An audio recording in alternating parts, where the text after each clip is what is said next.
मंत्री जयकुमार गोरेंकडे खंडणी मागितल्याप्रकरणी एका महिलेसह शिंदेच्या शिवसेनेमधील पदाधिकाऱ्याला अटक करण्यात आली आहे। दरम्यान या प्रकरणामध्ये संबंधित महिलेनं ज्यांच्याकडे खंडणीची मागणी केली होती ते तक्रारदार विराज शिंदे TV9 मराठी सोबत त्यांनी बातचीत केलेली आहे।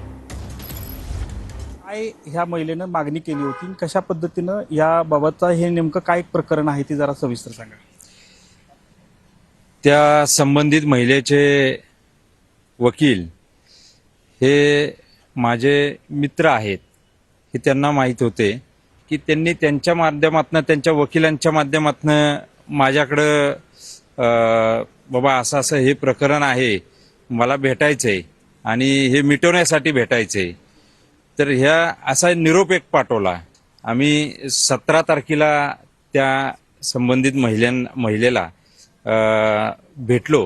पोलिसांचे जे पंच आहेत, शासकीय पंचांना सोबत घेऊन मी त्यांना भेटायला गेलो आणि तिथं भेटल्यानंतर त्यांनी सांगितलं की आरोप थांबवायचे असतील किंवा माघार घ्यायचे असतील तर आम्हाला 3 कोटी द्या। पोलिसांनी सांगितल्याप्रमाणे आम्ही ते हे केलं की तुम्ही त्यांना एंटरटेनमेंट करा आणि खरंच अशा पद्धतीने आम्ही 1 कोटी जमा केले। एक आम्हाला 2-3 दिवस लागले हे सगळे पैसे इकडनं तिकडनं मित्रांकडनं वगैरे, काही माझेही पैसे त्यात मी टाकले आणि असे हे करून आम्ही 1 कोटी जमा केले। अशा पद्धतीने ते सगळं षडयंत्र त्या महिलेच्या किंवा संबंधित व्यक्ती जे आहेत ते आता सगळे निश्चितपणे सापडले जातील।